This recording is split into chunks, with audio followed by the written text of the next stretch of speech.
see you.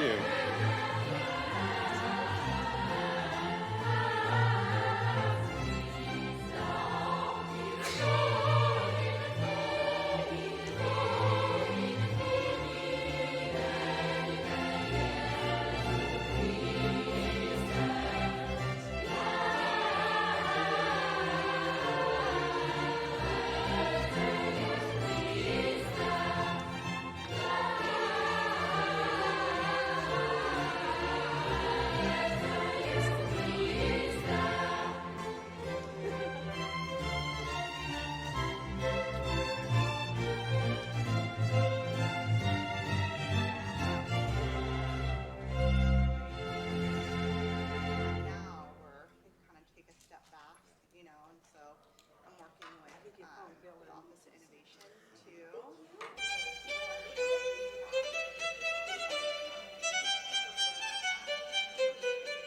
I wouldn't have let him hear, but I thought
For all my questions. Like, I'm not sure. I know I can't have a big alien, so I apologize. But you always are. Yeah, definitely great to meet you. Take care.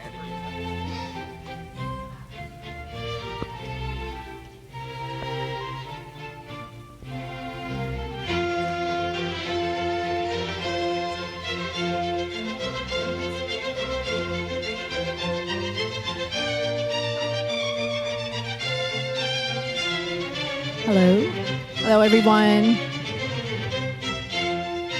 Welcome to our monthly stakeholder meeting. We're not in our usual fourth Thursday, but we have a special guest today, and he's first on our agenda. So with that, I give the floor to Richard Parrott. He's Chief Licensing Big Boss at Cal Cannabis. So, yeah, sorry. He's going to go over his presentations. Hold your questions till the end because, as you know, we are being recorded and we all want your questions to be captured by the microphone so people who are not here today can hear your questions on the playback. All right. So, Mr. Richard Parrott. Thanks, Zara. Thank you. I'm going to see, can you all hear me okay through the microphones here? Yeah, okay. Okay. Thank you, Zara and team, for having me here today. As Zara said, I'm Richard Parrott. I'm the director of the Cal Cannabis Cultivation Licensing Division with the California Department of Food and Agriculture. I've been in this position since August of 2017, so I came in after the medicinal laws were passed, after Proposition 64. Prior to this position, I worked for the Board of Equalization for about 30 years. And so I was heavily involved in what the Board of Equalization was going to be doing with regard to the cannabis taxes when I was hired for this job, starting up the Cal Cannabis Division. So I wanted to start off with just giving you all some highlights of how things look with regard to our licenses. As you all hopefully know, we license cultivation for the state of California. We work in cooperation with all of the local jurisdictions in issuing the state licenses. As of this morning, our total licenses between those that are approved and those that have those that are active and those that have been approved pending payment is around 5,100. These numbers don't add up to 5,100, but this is just to give you an idea of the top 10 counties of where our cultivation licenses are located throughout the state. Our licenses are issued by size, the smallest being in the specialty area. They range from specialty into the small licenses and medium licenses, and then also we have the nursery licenses and processor licenses. One thing I always like to note is all of those license types on this chart were created through the statutes with regard to with the exception of the processor license. That one was created by CDFA through our rulemaking process, so through our regulations. In our initial scoping workshops, or the feedback from the industry was they felt that we should also have a processor license, so that one was created through our regulations. But this just shows you kind of the distribution of the different sizes of our active licenses right now. And then this one here demonstrates the allocation of licenses by the cultivation type. So either indoor, outdoor, or mixed light. And for mixed light, we have tiers 1 and 2. The tiers are depending on the wattage per square foot that's being used for the mixed light cultivation, and then also the nursery licenses and the processor licenses. And this last slide just shows you the breakout between medicinal and adult use. For Department of Food and Agriculture, we have either type A's or type M's. I know that our sister agencies have a both type of license, but at CDFA, we decided to just either have adult use or medicinal. In our regulations, it specifies that an adult use license can sell their product to either an adult use licensee or medicinal, so there's no prohibition on which type of licensee you could sell to. So we didn't create a both license. Just a high-level overview of the makeup of our division. We have 3 branches within our division. Licensing, which processes our applications. They answer our phone support. They respond to the emails that come in through our email inquiry box. Within the licensing branch, and I'll show you on the next chart, we have the staff that perform the various levels of review of the applications. In addition, within licensing, tucked in there are the teams that are working on our 2 other programs that need to come up by January 1st of 2021, which I'm not covering today, but could always do that at a future presentation. The 2 programs are appellations of standards, practices, and cultivars, and then also our program that it will be comparable to the National Organic Program. Both of those need to be up and running by January 1st, 2021. in compliance with statute. And we have our compliance and enforcement branch. They are basically our field, they're doing our field work primarily, working on enforcement. I apologize, within licensing, we also have our frontline inspections. So within licensing, staff that will be doing that initial inspection for a licensed facility. Enforcement's really going to be working with our partner agencies like Department of Fish and Wildlife and Water Board, and local law enforcement, and doing more enforcement-related activities where we're dealing with people who aren't licensed, maybe engaged in unlicensed activity. And then our administration branch just handles all of our contracts, our facility issues, and all those things that keep us running. It's just a high-level overview of our application process. The everything comes in through an annual application. We are issuing either provisional licenses or annual licenses, depending on what elements are able to be provided in the application. We do work with our local partners, our local points of contact, ensuring local compliance, that we have a lot of dialogue back and forth there.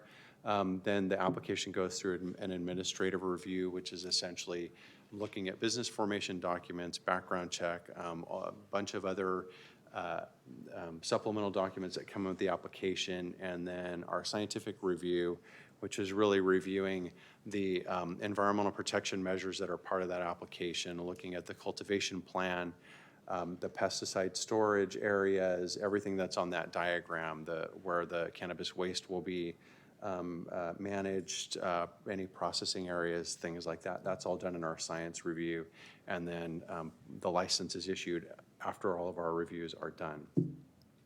So once you have a license, you need to be in the track and trace system. We have this publication that's out on our website. We put this out earlier in the year. 5 steps, a 5-step process to accessing and using track and trace. It starts with submitting the annual application. Once that happens, you'll get a application number that you will then use to register and complete the online training. It's account manager new business training. That has to be taken. That's a requirement. Even if you were to get your license, you still need to take the training to be able to get into the system. Once the training is done, then you can be credentialed into the track and trace system. Once you're credentialed, you'd be requesting your unique identifier plant or package tags through the system. And then once you receive those tags, you would go into the system and document physical receipt of those plant or package tags. And then this was really designed initially for people who, as we were moving from people who had temporary licenses coming into provisional or annual licenses. So you would assign and apply the unique identifiers to your existing inventory and then upload that information into the system. On a looking forward basis, once everyone's into the system and we have brand new businesses coming in or jurisdictions coming in where they didn't have temporary licenses, they should not have inventory, pre-existing inventory. They would be waiting to get their license to be going into business. Some additional information on track and trace training. The account manager new business training is required. We do have more focused training coming out very soon. That's been something that we've had a lot of feedback on, is that training is about around a 2-hour, either a recorded webinar or a live webinar. There's a lot of information that's covered for all types of licensees. We've heard feedback that the industry would like to see more specialized training modules for, if I'm just a cultivator, what do I need to know? If I'm just a distributor or a retailer, what do I need to know? So that's being worked on. It's pretty much in the final stages and will be coming out very soon. Those will be PowerPoint presentations right now, and then to follow those up, what we plan on having are like 3 to 5 minute little YouTube videos walking someone through a specific type of transaction. So those will be coming after this more focused training. There's the metric.com California website for your information for other instructional videos.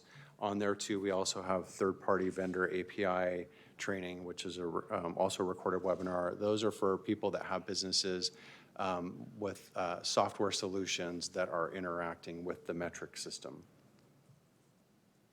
Another, just some more information on support for track and trace. There's a support tab in the system. There's user guides. There's a state supplemental guide. There's a transitional period guide, which was really intending to focus on people who had temporary licenses that were engaged in business with somebody who had either a provisional or annual. So that's really, something that was earlier in the year. There's also email, support@metric.com, and then the phone number for the Metric support line. That support line is staffed Monday through Friday, 7 a.m. to 7 p.m. Pacific time. So we get a lot of questions about access to track and trace data. Who can get it? Is it protected? Who's going to have access to, licensees saying, who's going to have access to my data? It's protected from the Public Records Act. That's in the statute, that information in track and trace is confidential. Bureau of Cannabis Control in the statute has 24-hour access. Department of Tax and Fee Administration has read access to the track and trace system for purposes of doing a double check against information that's reported on the distributor's tax returns.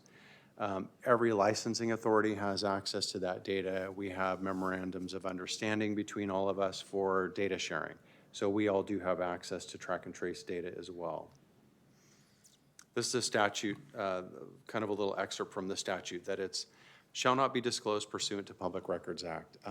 We get a lot of Public Records Act for application information, which is disclosable. Their personally identifiable information is not, but the application, license application is.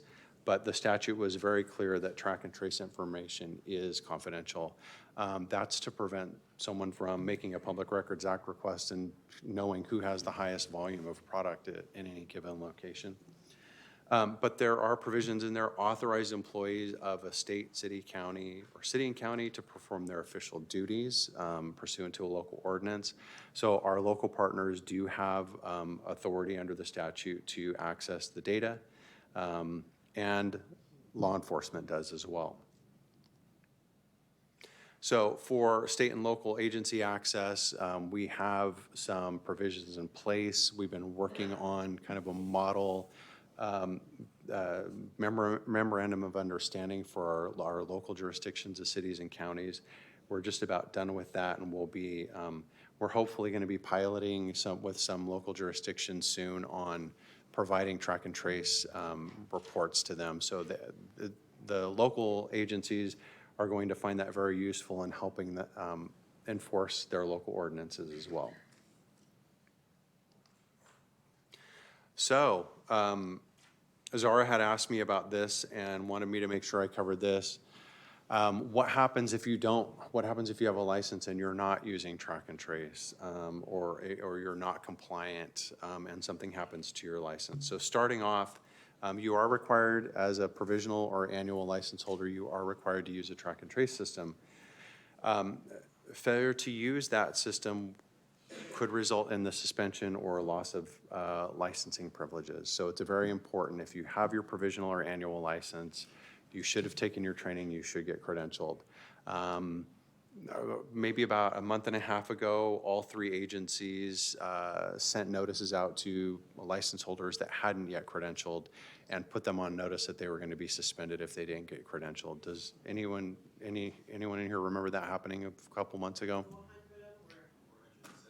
There was a bureau sent about 400. At Department of Food and Agriculture, we sent notices out to probably 30 or 40. We ended up suspending 3. The majority of the people complied, and I think as of today, we probably only have 1 left of those 3.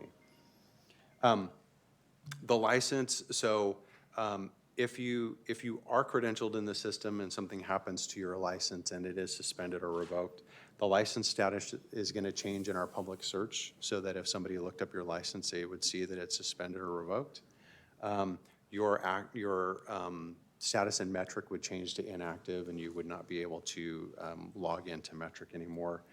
we would be notifying our local partners and our sister agencies as well. Moving forward on that, as a license holder, you're subject to inspection. So in our regulations, we may inspect licensed locations at any time. As I mentioned at the beginning, the inspection, our inspectors are within our licensing branch. It's our environmental scientists. They'll be going out and conducting the inspections. Generally, we're going to be contacting the licensee to set up a time. We're going to, let you know that we're coming out. There may be occasions where we may be doing a random inspection based on if it's a complaint or something, but generally we're going to be going out, doing inspections, really still focusing on education, making sure people understand what they're supposed to be doing. At the inspection, we're going to be looking at what you sent to us in your application, making sure that we're validating that. So in the application, you're sending us your property and premises diagram, you're sending us your dimensions of your canopy area, you're labeling where your cannabis waste is being managed, you're providing us a cannabis waste management plan, a pesticide attestation and a pesticide management plan. We'll be looking at all those things. If you're mixed light, tier 1 or 2, we'll be looking at your lights and the wattage per square foot. We'll just kind of be checking everything out when we come do that inspection. So we'll need access to all of the areas at the licensed premises. If violations are found, we'll be leaving you with a notice to correct that violation. Not every case will be the same. There may be some cases where if it's more egregious, we may be issuing you a notice right there. Generally, we're going to try and issue you something that gives you an opportunity to correct it. If violations aren't corrected, then we'd be moving forward with stronger actions. But knowing that we went from temporary licenses into this provisional or annual, and we're going to be coming out and doing these inspections, we're still going to be focusing on education and making sure that the licensed cultivators are doing things right to be able to comply. And what our goal is to try and get an inspection at each licensed location at least once during that license period. That's going to be our goal for 2020. Transition from provisional to annual license, there may be a lot of you wondering, how am I going to go to I have a provisional license, how am I going to go to an annual license? When's that going to happen? How does that work? We're working on changes to our licensing system right now. We're almost done. Those changes would allow somebody who has a provisional license to be able to log back in and submit whatever documentation they still need to provide us that would get them to an annual license. Some of this depends on the jurisdiction that you're in and where they are with regard to their process in CEQA, or the California Environmental Quality Act. So we are also we hold quarterly calls with various cities and counties to see where they are with regard to CEQA, how far along they are. This is to make sure that the local jurisdiction is prepared to be able to have what they need to so that their licensee can move from a provisional to an annual. In some cases, that's the last part that's holding it up. But once our system's ready, we'll be sending notification out to everyone with kind of some instructions. But essentially what you would be doing is logging in, uploading the additional documents that you need to provide to us. Once we verify that we have everything we need, the status of your license would change from provisional to annual. So your provisional license right now has a 12-month period that you've paid for. So by moving you to an annual, we're not going to start you over and have you pay for a new annual license. We're going to convert you and change the status from provisional to annual. You're going to carry that same expiration date, and then you'll renew that license when it's ready to renew. We're trying to do this midstream during the provisional period so that we don't have an influx of people that need to renew at the end. It's no secret that at the end of 2018, we were flooded with a lot of temporary license applications. We had a lot of people applying, and we had volumes of licenses that were expiring and applications that needed to be processed. So we're going to try and get the information out to everyone and have you all provide what you need during that provisional period so we could get you converted over to annual. So stay tuned for more information on that. Denials and disqualifications. So an application can be disqualified. Generally, disqualifications happen if we've sent you what we would call a deficiency notice. So there's something missing from your application, and we're asking you to provide that. Our regulations specify that you have 90 days to comply and respond to that deficiency notice. In our notice of deficiency, we'll give you the date that you need to respond. If you don't respond by that date, the time period to respond is expired. That application will disqualify. You can reapply again after disqualification. You need to submit a new application fee.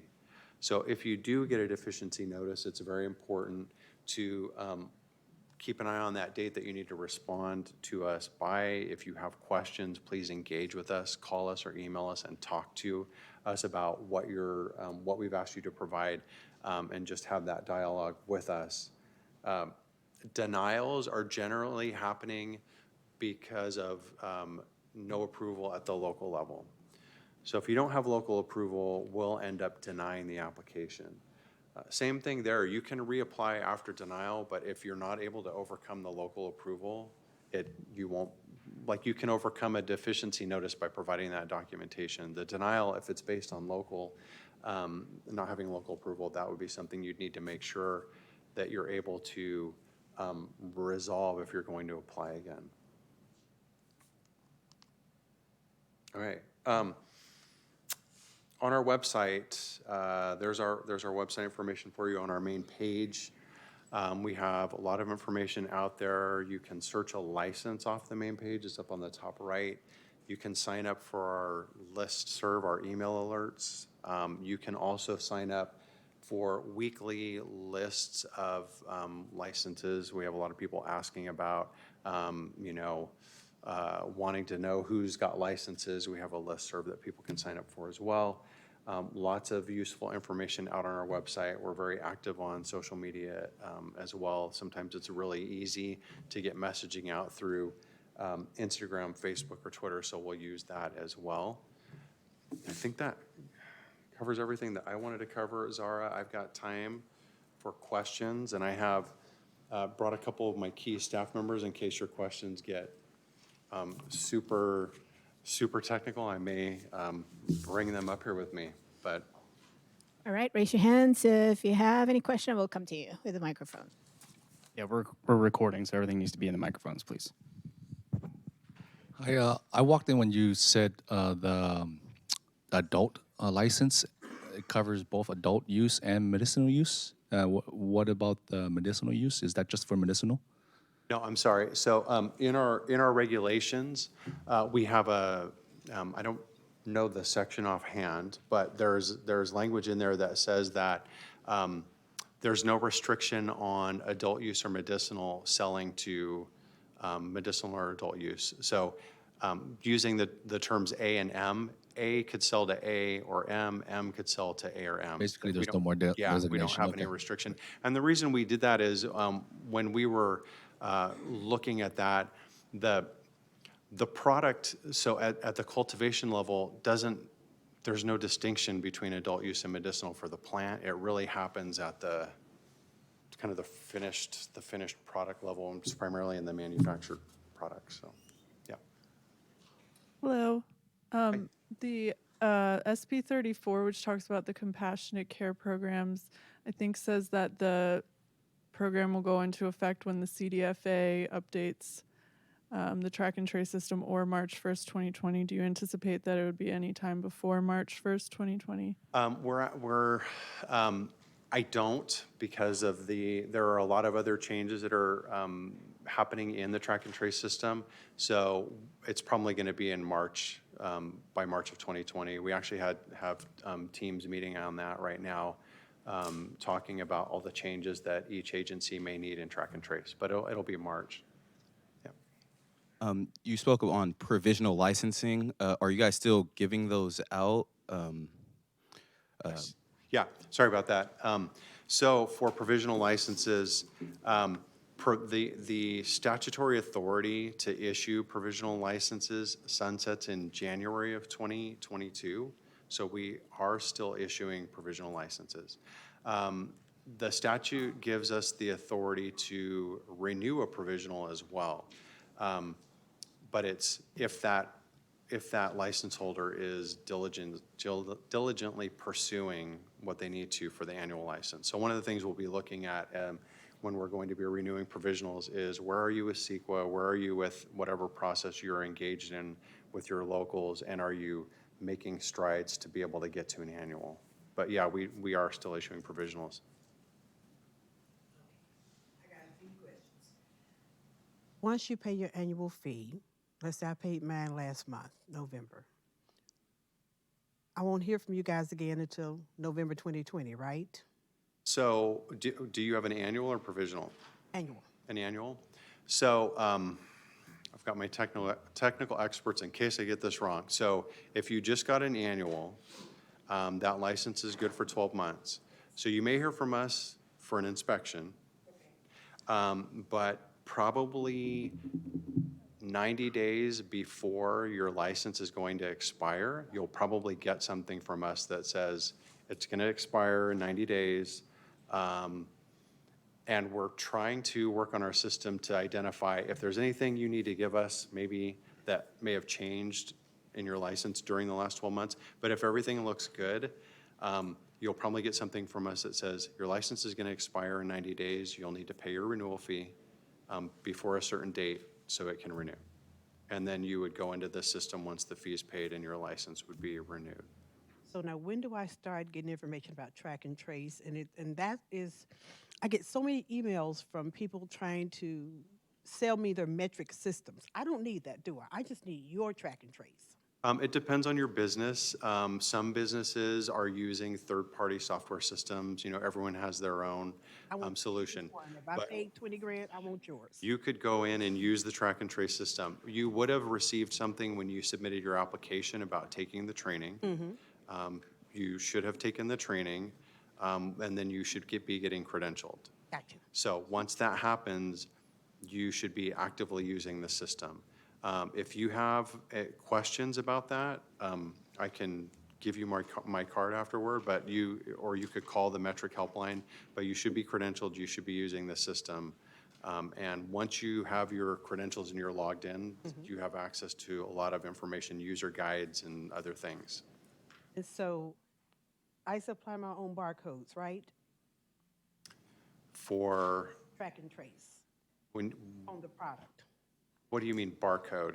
When you send my track and trace kit, which I do, what are you sending me? Is something to keep up with anything I grow, right? And You're gonna order plant tags and package tags. what's on those plant tags?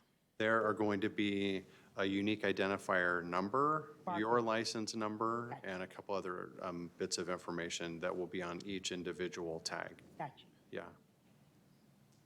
If there's a violation, and this is something somebody comes to my place and everything, how long do you have to correct that violation, or is it just depends on the violation?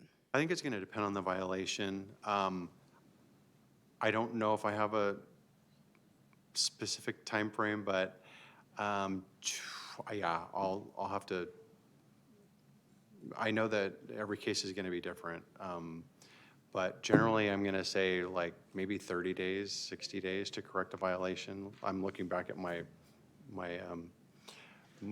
I got the okay. Yeah. Gotcha. Yeah.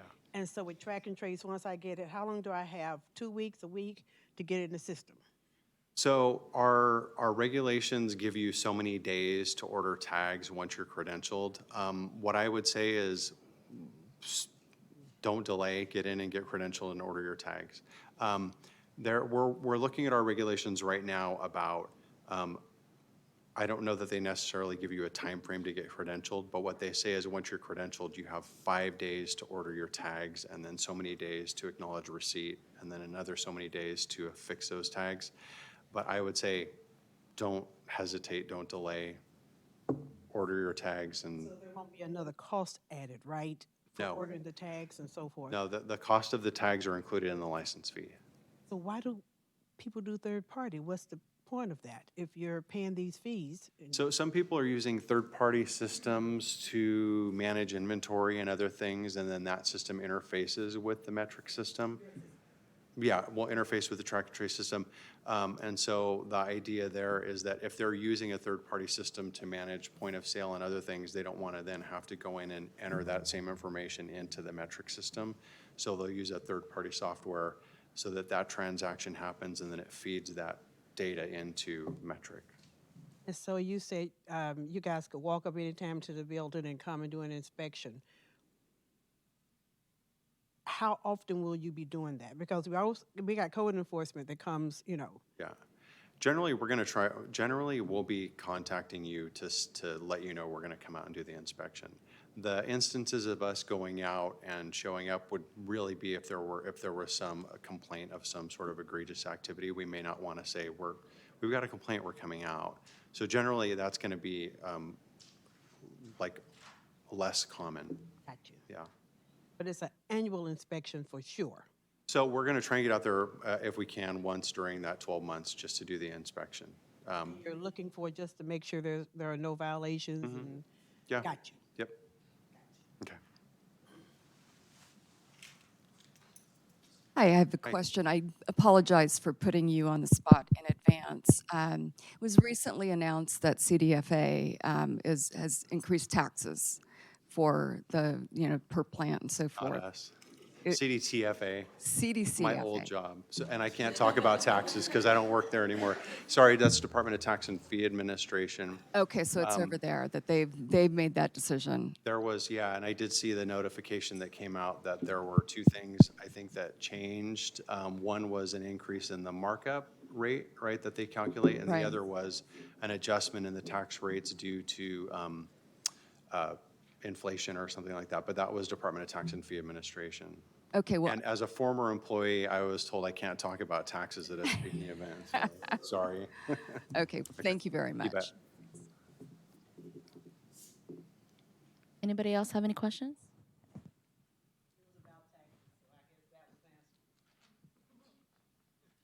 Hi, I had a question. From our original plans that we had submitted, our architect drawings, going through our inspections with fire, police, et cetera, we've, looks like we're gonna have to move a few things around a little bit, like a gate going north-south to east-west for fire truck access. How would we go about uploading that to you guys? So you need to, I think I'd start with calling us or emailing us and letting us know first that you need to make a change to that diagram. And then we'll kind of work with you on how you can upload that. I think that we'll want to take a look at it first, make sure that we don't have any questions, that it fits within the guidelines, and then we'll let you know that it's approved. Does that sound right? Yeah.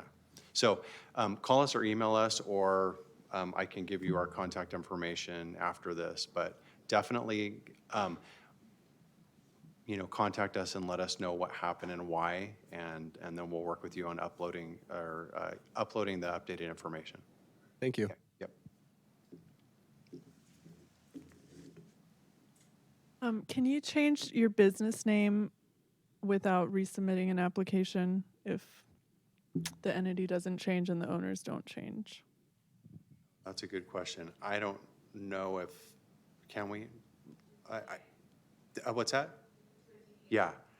If it's a DBA that you're changing, like fictitious business name? I think it's like, I don't have the specifics, but it's adding, nursery to the end of the corporate name on the license. It's not an official, like either the license was issued with the wrong name or something. It's Yeah, so I'm going to defer to my licensing expert back there. She's got a mic now. I do. So I think we would want to look at the case that you have and figure out what the best strategy might be, because our system won't allow us to easily make that change, but we can work on it. okay. So if you want to give me your contact information after, we That would can. be great. Thank you.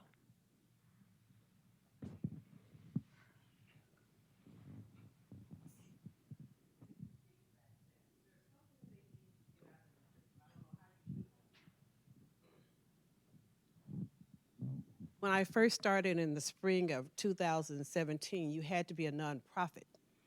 You don't have to be anymore. And there are people out there who still think you have to be a nonprofit. I don't know how you take that out of the language. I don't know how you get it out of the, but people still believe that, and it's a problem. Okay. Yeah, that's, we'll note that and see what we could do as far as maybe getting that information out so that people know that.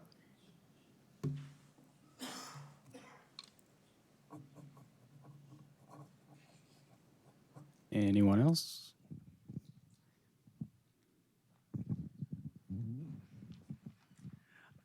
With the moving from provisionals to annuals right now, I think people just email either an analyst or the general CDFA email. So I'm glad to hear that you're updating the system so you can upload documents the way it works with BCC, right? Yes. Which is you upload documents. Is that going to speed up the process, do you think, of reviewing? Yep. Okay. It will, definitely. Okay, great. Do you have an estimate? I don't. I know we're close. I People would are say, always asking like how long to Yeah. get from a so You say mean- you submit all your documents for your annual, like a month, 3 months, 6 months. I think it's going to depend on what all is in there. And if it's CEQA documents, it might take a little bit longer.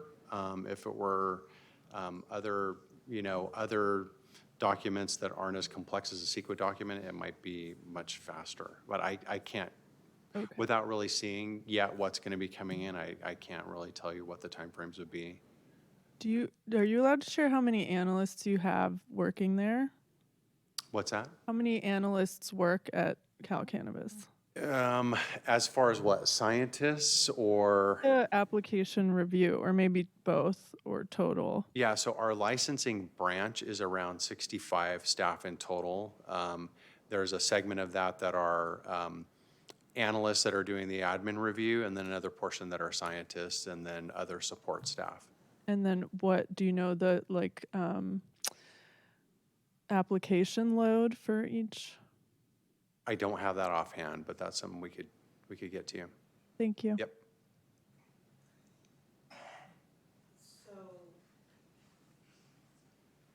They might want to wait for the mic so you can get recorded.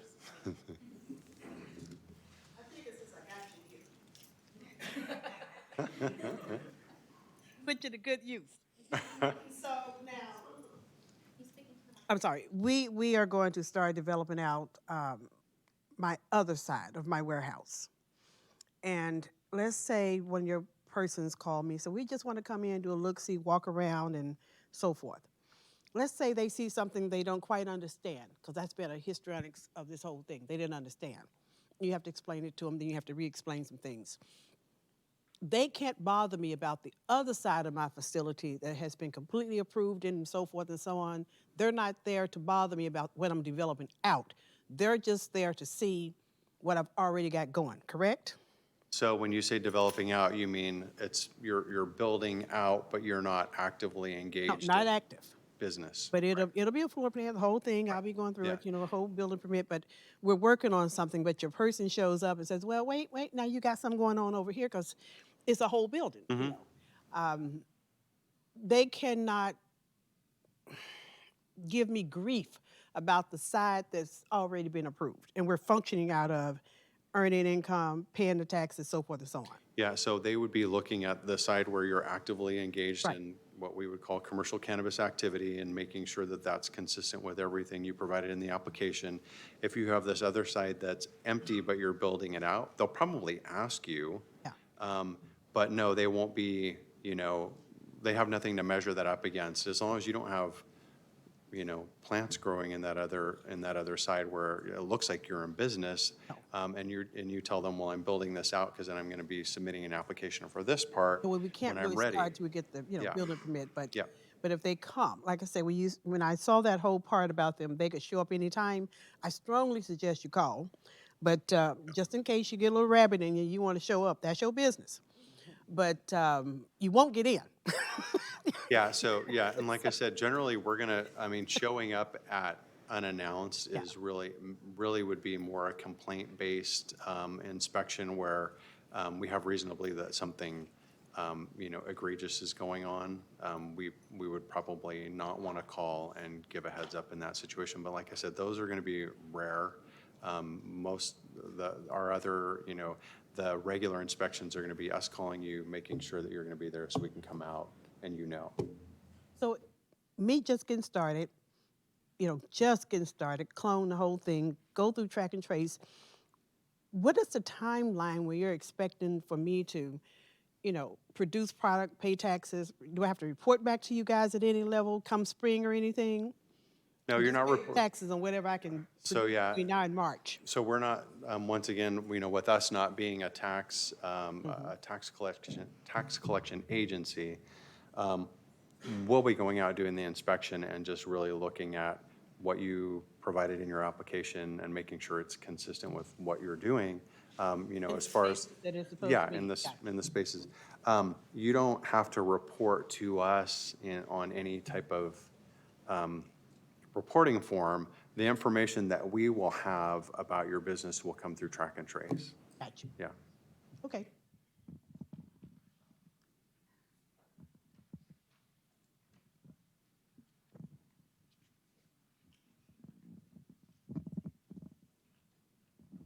This is probably my last question. If you're a cultivator and you transfer biomass to a distributor for processing, and then the distributor can't process it for any reason, and it wasn't purchased yet, are they allowed to transfer it back, or would that be classified a return in the track and trace system? Do you have any idea? Because the regs aren't totally clear on Yeah, that. I'm thinking no, but I'll give you my card and maybe follow up with you on that just to make sure. Okay, great. Thank you.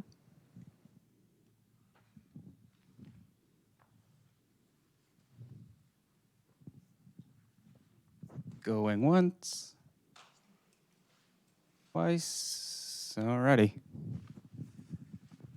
I think that's all for questions. All right, well, thank you all for having me here today. Thank you, Zara, and your team. I really appreciate it. Thanks.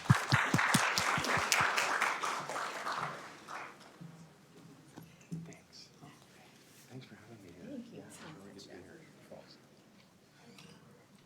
you.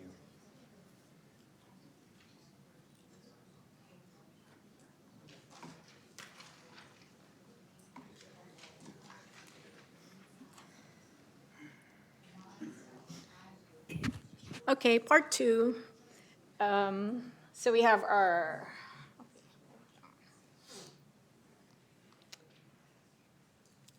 quick update on our permits. 211 approved CUPs, 391. We have issued 96 BOP, 70 of those are operational. 22 denied, and we're working on 273 applications right now.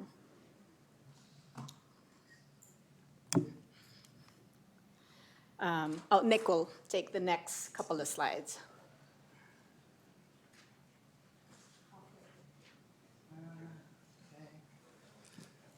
All right, so the January 31 deadline only applies to an operating business that does not currently have a BOP. So our registered lists, our cultivators, delivery onlys, some others. If you are operating and you do not have your BOP, you have until January 31st to either cease operations entirely, which includes removing all cannabis products, plants, you name it, from the building, or to get your BOP, which means you've completed your tenant improvements, you've gotten your certificate of occupancy and your BOP from us. If you don't think you're going to be able to get your certificate of occupancy by the 31st, then you need to make arrangements to have all product, all plants, all product, cannabis goods, you name it, removed from the facility by then. February 1, it will all be considered illicit product. That includes plants, which will come with the $500 per plant fine per Chapter 8. And if you are within 2 to 3 weeks, you think you're going to start getting your final inspections signed off and your certificate of occupancy, you expect to get it within 2 or 3 weeks, call us and we will go ahead and schedule your BOP walkthrough with our office and the police department. And yeah, the earlier you can do that, probably the better. We may have a rush of people who, are trying to get their inspections done in January. So if you have a good idea, go ahead and call it. Now, that being said, don't make the appointment unless you're really close and your builders and architects whatnot should be able to tell you what they expect. So there's that. All right. Also, the new child-resistant packaging regs. Oh, what do you got? Well, can we do I tell you what, can we do after? Because we need to hand out the microphones. So January 1 of 2020, the new state regs regarding packaging go into place. All the labeling stuff will stay the same as I understand it. Everything will need to be in child-resistant packaging. So that includes, if it's single use, then it needs to be one-time use, child-resistant packaging. If it's multiple-use product, like edibles, tinctures, oral tinctures, that sort of thing, then that can be in multi-use child-resistant packaging. There's a whole bunch of regs for that. The Department of Public Health put out some really helpful guidelines that I have some of them here. So download those if you're not sure. They should be pretty accessible. And if you do have any questions, they're in the back corner back there. Raise your hand, guys. There's Matt and Fiona. So they're actually the folks you'll see out doing inspections on behalf of the Department of Public Health. And those forms are pretty helpful because they give you the answers to the test, basically. So what you need to know, it's all here. If you have any questions about that, feel free to ask us after. And if I can't answer it, I'll punt to them and we'll get you an answer. That way everyone's on the same page for that. And so the manufacturers generally are responsible for making sure that their product that's ready for retail is in fully compliant final form packaging. Or some cases where, if a distributor is doing some kind of packaging with flour, pre-rolls, that sort of thing. But largely this is on distributors and retailers to make sure that everything is up to regs in 2020. All right. And then we have a moratorium on hemp cultivation and manufacturing both. So the cultivation moratorium will be in place until late September of next year, manufacturing late October of next year. That includes storing, drying, curing, extraction, growing, indoor, outdoor, you name it. There is no grandfather clause there, so it is now banned, period. That doesn't ban retail, so you can buy it in its final packaged product as a final packaged product and sell it. You just cannot make it or grow it in the city. And that's about it for those. Next, kick it back to Zara. All right, a couple of updates on policy. If you've been following the council meetings, as you know, there's been a proposal to add new dispensary storefront permits. But there's a lot of outstanding issues there because, there's also the mayor's proposal is to make it all core. He proposed 5, all core, but core, as it stands right now, is only for 2 years. So when we make a change in the code, we have to make it so that, it applies after core has sunsetted or when there's no longer a core program, if that's going to happen. So there are a lot of issues that we need to discuss. So we are not proposing anything specific, but there's going to be a workshop and we are going to ask questions and we'll have council have a discussion and give us direction and we'll come back with an ordinance with with specific directions that that comes out of that workshop. So that workshop will take place on January 14th. It's an afternoon meeting. Among the topics that will be discussed include ownership. As you know, there was a moratorium that was adopted on November 12th, and that's in place till March 11 of 2020. Right now, no changes allowed. That's only on storefront dispensaries, by the way. No changes in ownership or ownership interest. So that's going to be part of the discussion. So the new permits that they wanted to add, we want to ask them if it's going to be all core or core priority. Where do they want to allow these new dispensaries? And that's maybe going to impact how many we're going to add, because there might be some districts that would say, yeah, we're fine with that number, except don't put it in my district. So that's going to be part of the discussion. Also, lottery. Right now in the code, it says if our permits fall below 30, or if council lifts the cap, then we have to do a lottery. And I understand there's some concerns about lottery, and we're gonna want to take your input. There is a meeting already scheduled with the two core facilitators, GSUL and SACC.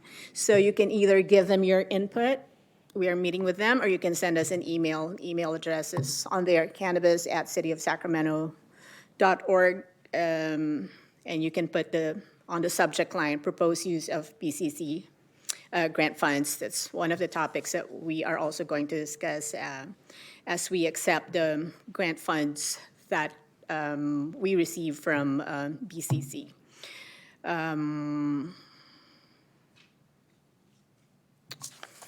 Hemp, we already covered.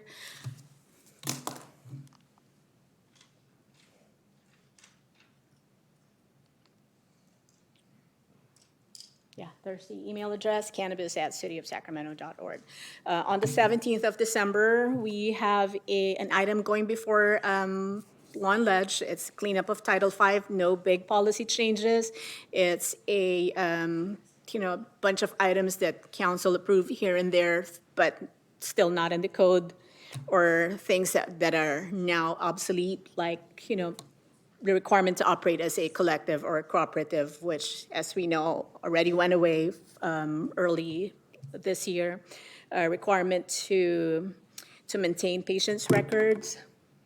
The nursery permit, the video retention for distribution and micro businesses, it's currently 90 days, but for the other business types, it's still 30 days. So we're going to make that uniform and make it 90 days across the board. The ID badges in the code, it says city issued, but we don't have the capacity to do that. But council has already approved that before. It's just not in the code, because we're going to make it one ordinance with all the cleanup items. So that's one of them. Shared manufacturing, as we know, is allowed by the state. Right now, it's not in the code, but we allow premises to identify a single address as their premise. So we're going to make it part of the code. We're not going to create our own regulations, but we're just going to make it, subject to whatever CDPH regulations are. Grounds for denial, we're going to add a period by which you need to complete your applications or it will be denied.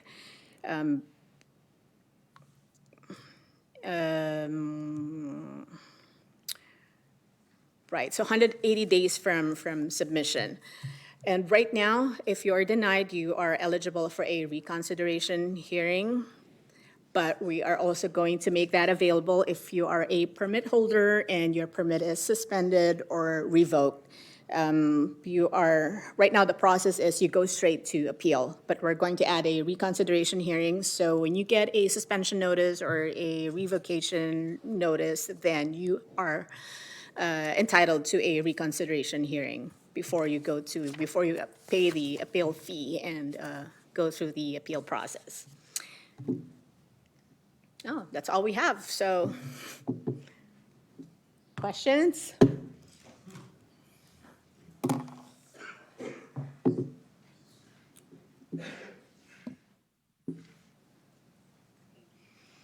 Hi. Hi. Is it on? Okay, good. I'm loud anyway. I was curious if the division's going to, at some point, take a look at how much cultivation there is, clean out the unused CUPs, and see where we are in terms of that cultivation limit. This was something I had brought up several months ago. There are a lot of unused CUPs, landlords holding out. There are folks who never finished their BOPs. And there are some very good players, including core players, who would like to get into cultivation. Can we request, like, at a time certain that we can get a count so that we can know whether or not we can start doing this again? So we do that in an informal or unofficial process. We have our monthly permitting meetings, not monthly, two every other Thursday meetings, and Joy gives us a list of expired CUPs or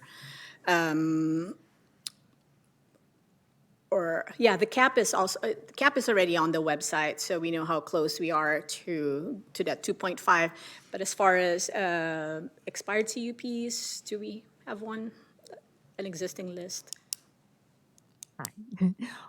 Well, a conditional use permit is good for, in general, good for 3 years and can be extended up to 5 years.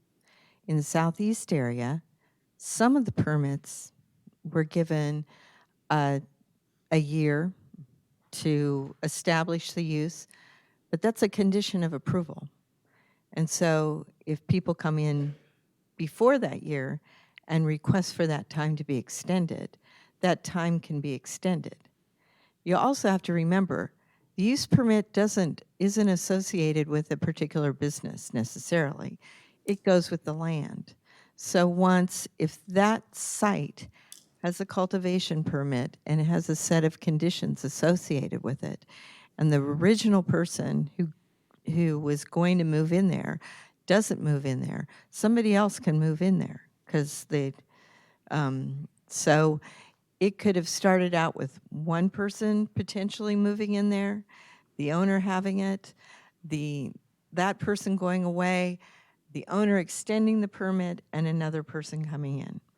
So there have been a couple of the permits that expired and the people didn't extend them. A lot of people have asked for extensions. And so we analyze those and see how they're making progress on their permits. Are, That's the hard part about counting it from the CUP versus the BOPs, because that was the original issue I brought up when the Power and Alliance decided they wanted it counted from the CUP versus the BOPs. So now we have probably close to the limit, I would assume, on CUPs, but not necessarily on BOPs. So new people who want to apply for those spaces that still have a good CUP are afraid to spend all the money it takes to apply because they don't know that they're going to fit in under the cap. So we really need to know where we are in terms of businesses growing and whether or not you're still accepting applications for cultivation sites, particularly for lots of folks. Well, we would accept, right now, we are very close to the cap. It's in the at CUPs or the 400 BOPs?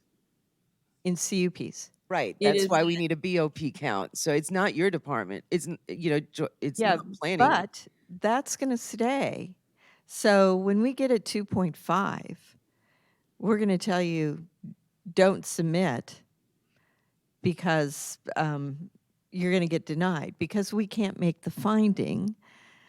And as those I'm not come talking in- about CUPs. I'm not asking for another CUP at all. We Okay. may be at the limit in terms of the amount of land that is allowed to be entitled to $2 What I'm asking about is, can we apply for a business operating permit? And where are we in terms of those CUPs that have been used up to I have get the there? answer. So I apologize. I totally get the CUP process. Right, so as a matter of fact, we have that list because we provided to the two organizations, GSUL and SACC, so they can share it with their applicants and know where they can apply, which properties have an approved CUP. that currently don't have a BOP. And we can tighten that list because the 22 denied applications are still not reflected on that list. So, yeah, we can reconcile that list. Available to the general public too? Yeah. Okay, that would, On the website. it is on the website now. Thank you. Sorry. No, The list of approved CUPs is on the website. on the website, but yeah, that list. Yeah, that doesn't help me. At that point, it would You just could be have a 2.5 million square feet in CUP and only 1.7 in BOP. So as small businesses, particular businesses of color, core businesses start applying, they don't know whether or not they're going to hit that cap. So communicating not just on the CUPs that are approved, but whether or not you should spend the money on the BOP because you're close to the cap. The Right, cap yeah. doesn't apply to that. No, she's looking for, yeah, I think I know what you're looking for. If I'm a small business and I want to know where to locate my business and that I don't have to go through a CUP process, then I can just refer to that list. Yeah, we have that list that we provide to the two groups. We can make that public. Yeah, if it has the CUP, it's approved for cultivation, then that square footage is already counted. So if there's space there, they can move in. They don't have to worry about wasting. And I'm just curious if the information is available on how many BOPs and how close those two numbers are. What is the differential between the land permitted to have it and the number of businesses in it, so that you could make an educated guess as to whether or not you should spend the $20,000, $30,000, $50,000 it takes to go through the process.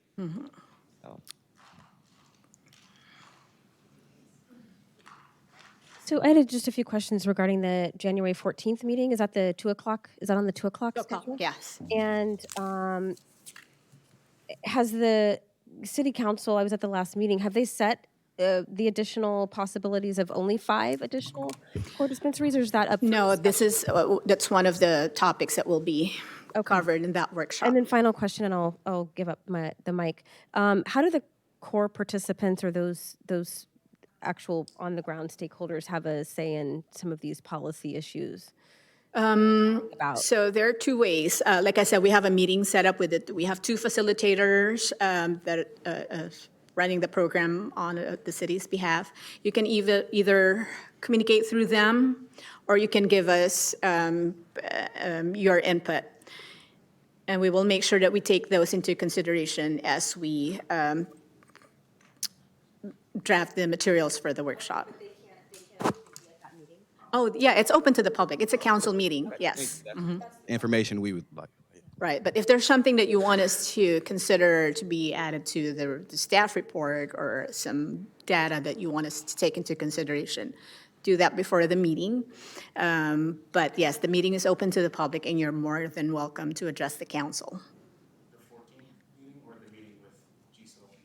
No, the 14th, the council workshop. Were you talking about different? Yeah, the workshop. But when is the meeting with the? So the meeting with the group is a discussion on the BCC funds. So we want to have our meeting with them first, because they are. So that's before the January 14th. That's before January 14th, yes. And so if core applicants want to have input regarding that particular issue, do they email you here, or how can they have a seat at that particular table? Email us or email them. Either way, we'll make sure that your voices are, you're able to articulate your.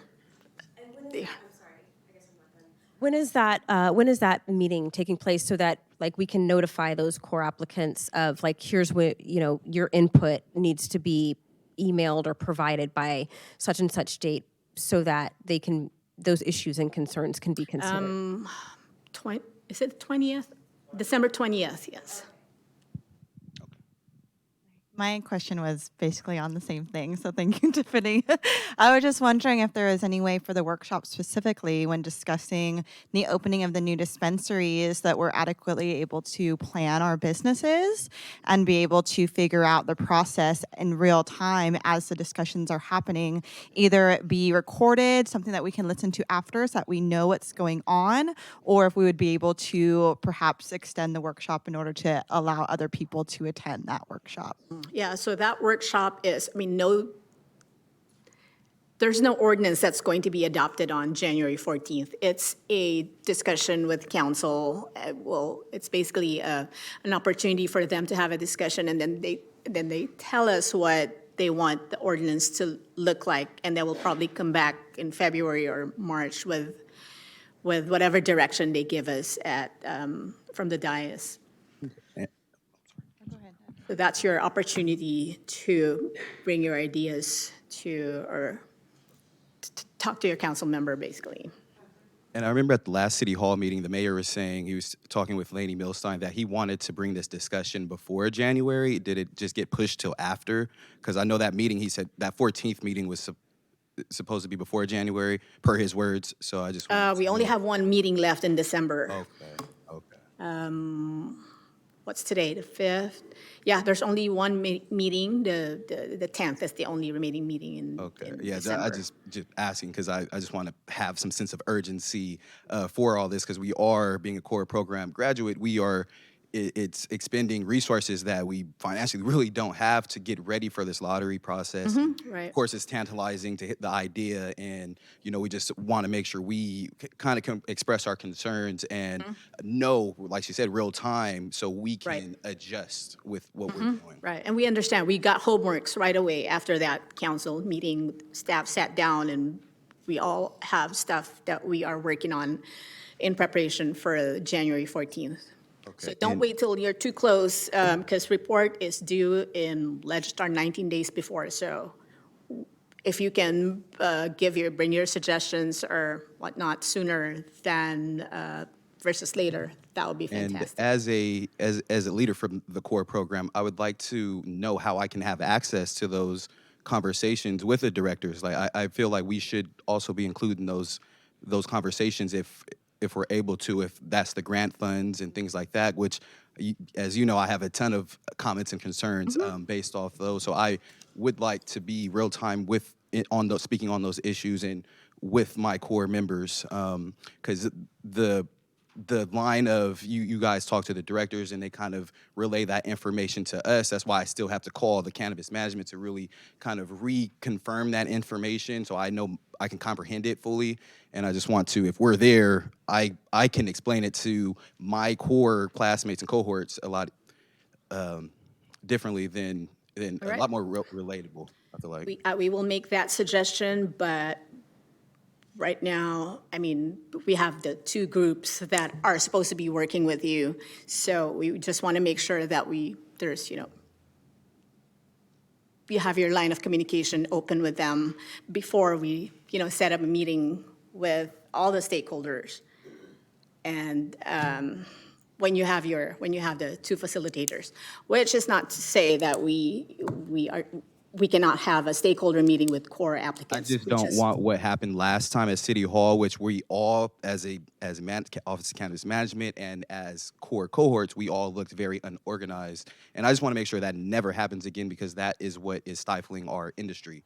And, I just want us to all be organized. And I understand there should be some layer of contact like that, but when things are going like that and information is really we're misinformed and there's just so much chaos going around, I feel like we definitely should have a direct line of contact. Yeah, I think the trickle down effect didn't work for Reaganomics. It doesn't really work. I'm sorry? I think the trickle down of information is a bit at this point, because there is the sense of urgency. The core participants really should have an active voice in these discussions, since they're the ones that are directly affected by the policies. Okay. I was going to ask him about the update on child packaging. Where do I go to? I'm sorry. Okay. Update on child packaging. Where do I go to get it? The Department of Public Health, their website, they have all the forms on there. And then it's the manufactured cannabis safety brand, and then Oh, the back, okay. And this is just a comment, because I kind of know how the dispensary thing is going to play out. First of all, the Russians are going to sell them. And the core persons who, is there a checklist of people to buy them, because they're not going to shut them down, they're just going to sell them as is. is there a checklist the city's developing for someone who wants to buy one of the dispensaries? Has it been developed or you know, because they're already built out and ready to go? Will it be a money thing? Will it be, you know, like SP 940? You know, I mean, you know what I'm saying? Is there a checklist they'll have to go through to be able to buy one of those dispensaries? I'm not following. You mean to qualify for a permit? It's already permitted.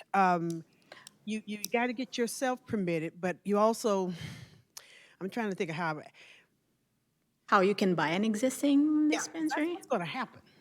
Because they're already existing, unless you guys shut them down. It's already in play. Okay, so there is no list. There's no checklist of things a person would need to apply for a dispensary. Okay, well, there's an application online. We're just not accepting because there are no permits available. But if you take a look at, just to get an idea of what you need in order to get a dispensary permit, you're more than welcome to download the application to get an idea of what the requirements are. Got you. The only thing is, we cannot take them because there are no permits available. When do you think they will come online? Well, it depends on what happens at this workshop.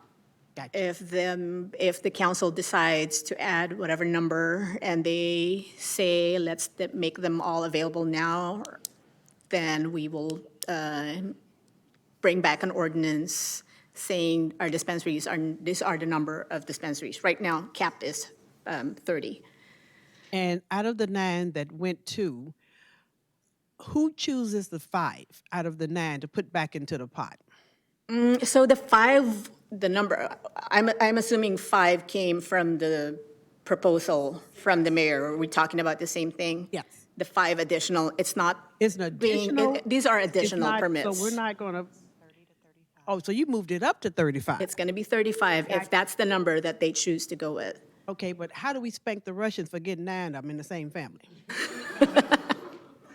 I'm sorry, was that a question? Yeah, I'm just curious because Okay, sorry, state your question put me again. through it. I mean, you whooped me all over the yard, down the road, through the fence. I had to sign papers, affidavits saying that I had no relatives, I had no other interest in another cannabis business. You spanked me good. I don't know how they got 9. I want to know how they ended up with 9. Okay, but I'm done. Okay, I have a question over here. Okay, so there has been there is a process that has been in place ever since since the time the council adopted Title V in 2013. Around that time, 2013, 2014. And what we are looking for in approving changes in ownership is a continuity in ownership. So the 9 that you were talking about was able to meet that requirement. There was a continuity in ownership, and it's all documented.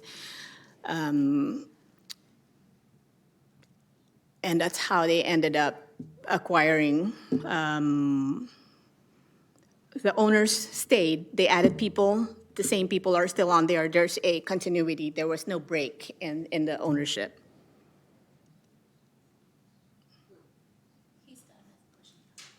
Hi, many of us are aware of the failed vote for volatile extraction manufacturing, and I wondered what the update might be on that, if it needs to come back through Law and Ledge before it goes to the City Council, trying to get an idea for the new year on where it might stand. Yeah, so we as staff cannot put it back on the agenda. So if you want Law and Ledge to, it already went to Law and Ledge. Law and Ledge has already approved it, but it died in council. So you have to approach your council members and have them put it on the agenda.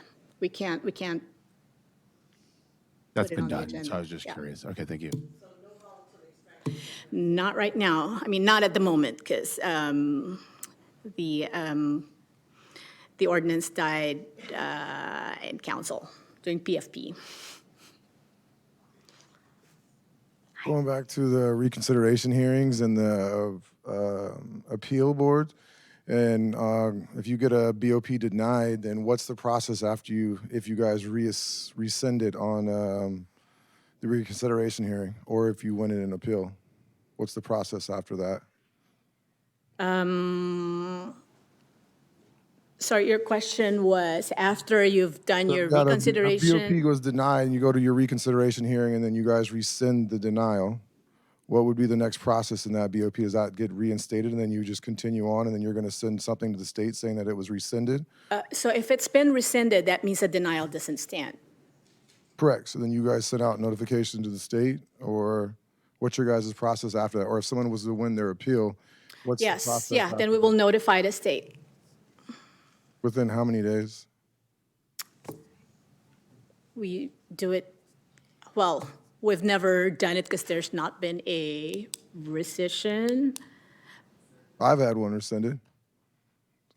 I'm sorry, say that again, The rescinded. So I had a BOP that was denied, then you Oh, okay. rescinded it. So then I get how it. long So- before you guys would notify the BCC that the distro BOP was rescinded on the denial? Okay, so your BOP, your denial may be rescinded, but if you're still not in compliant, and that's what the state is looking for, not whether you're permitted or not permitted. The state is looking for three things: compliant, non-compliant, or compliance in progress. So you may have your denial rescinded, but if you're still not compliant as far as fire and building is concerned, your status won't change. Your local verification status would still be non-compliant. Because you need your COA, correct? Is that what you're saying? Not necessarily. You just have to be okay with fire and building. Oh, okay. And then as far as code goes, still now, as if you had a denial, you're still free to reapply, correct?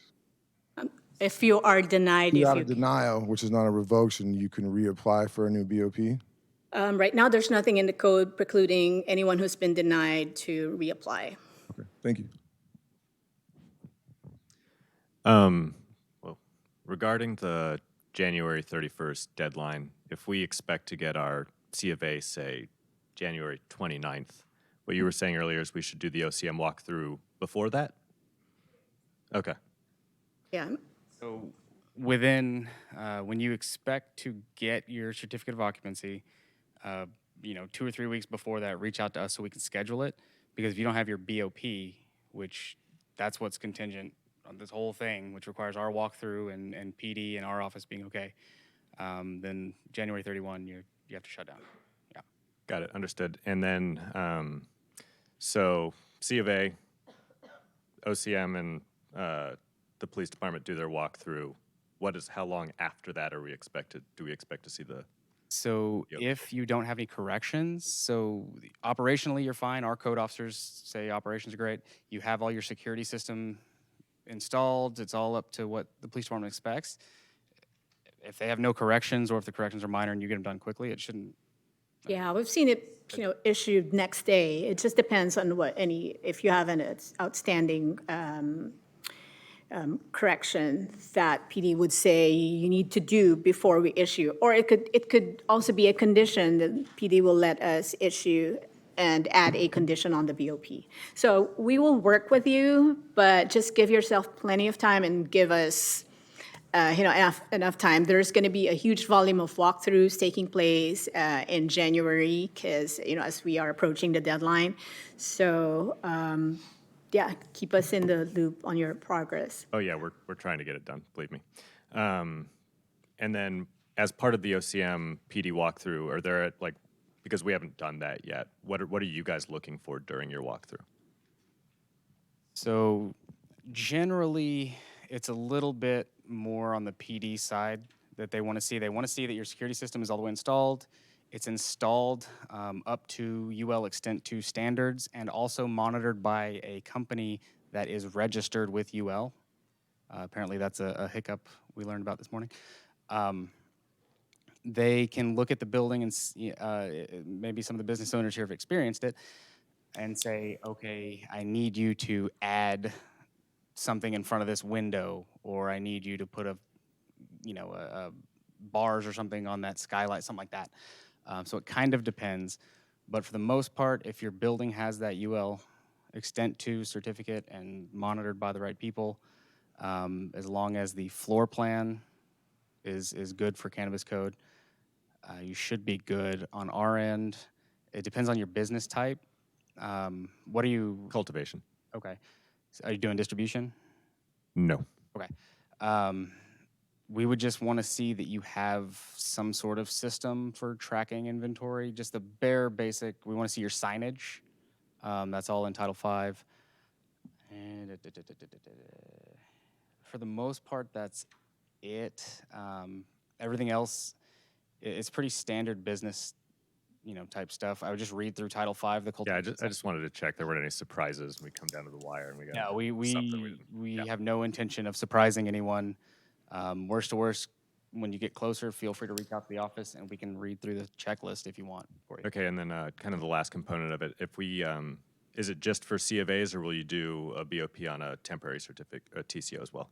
We will do them on a temporary for the most part. So if you get that temporary, just make sure you communicate with us, and then I imagine we add a condition for temporary. Yeah, if you have a TCFO, we just put a condition there that you need to have a CFO within 120 days or whatever's realistic. And when code goes out and do their inspection, they will know that by this time you should have an actual CFO. Just keep you in the loop. Cool, thank you. In regards to the child-resistant packaging, will exit bags still have a place, or is this going to come all the way down to the finished final product? All right, wave at me if I'm wrong. As I understand it, they cannot there's no purpose for having an exit bag unless you're, as a retailer, you want to have like a branded bag or whatever, because the product has to arrive at your location already in child-resistant packaging, whatever appropriate type. I'm getting nods, all right. If it's single use and it's just sealed, that's fine as child resistant. But if it's multi-use, it would need to have a secondary resealable. Yeah, there are two types of child-resistant packaging. One that, if it's reusable, if it's an edible or tincture, I think suppositories is on the list. Those need that child-proof packaging that can be resealed, and they're very clear in their distinction.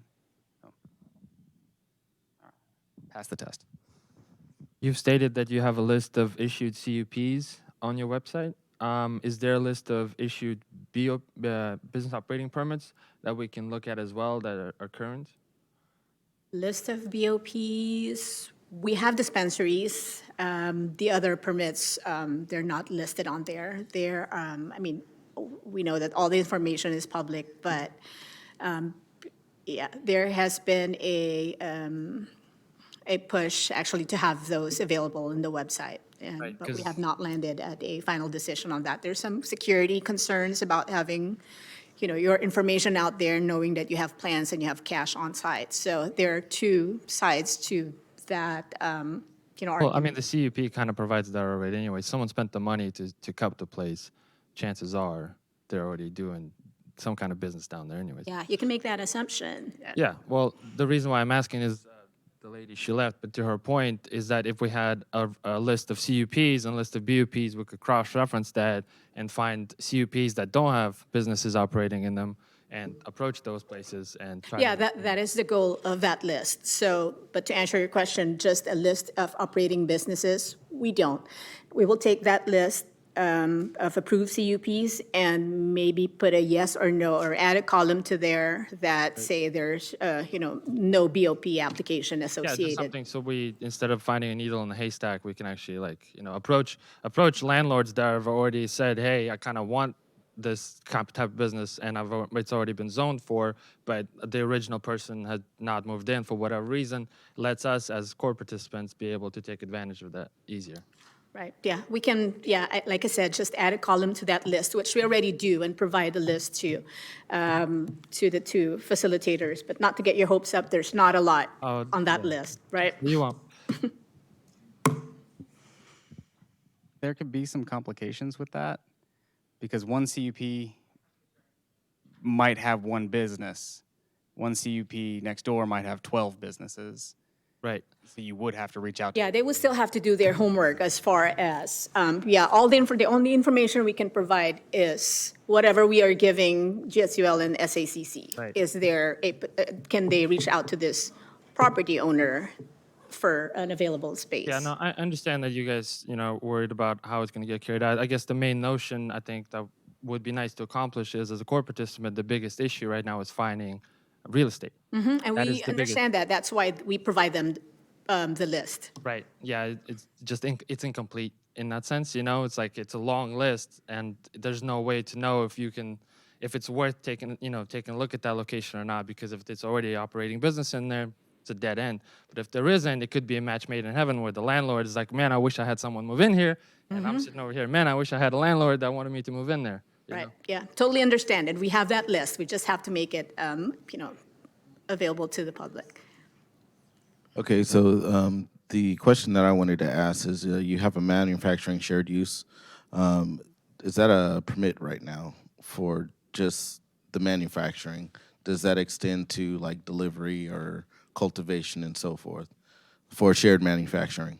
Shared manufacturing, so if I understand your question correctly, can you co-locate businesses in one premise? Yeah. So basically, there's a business right now that has shared manufacturing where they have, or they're bringing in different manufacturers into one housed location for the people to manufacture at different times of the days and so forth.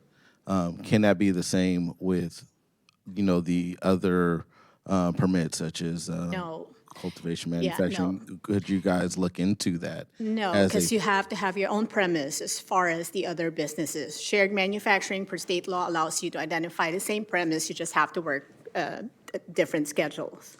Okay, gotcha. Okay. All right. That's a state license. We can't go outside of what the state allows. Yeah, well, this is overtime, 3:30. Any other questions? All right, well, thank you all for coming. We'll see you, our next meeting is 4th Thursday of January, so no meeting in the 4th Thursday of December, please. Yeah, we give you that break, yeah. Thank you.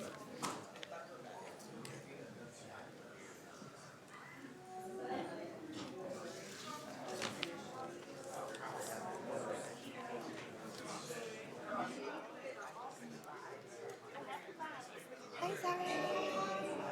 I think we're going to apply for our CUP pretty soon, but I just still wanted to know to help people for the small manufacturing increase, if there's any forward movement on it. For increasing the cap for not shared manufacturing, for small manufacturers. Remember we did the workshop and then we submitted. Oh, you guys submitted. I know. Well, it's been pushed aside.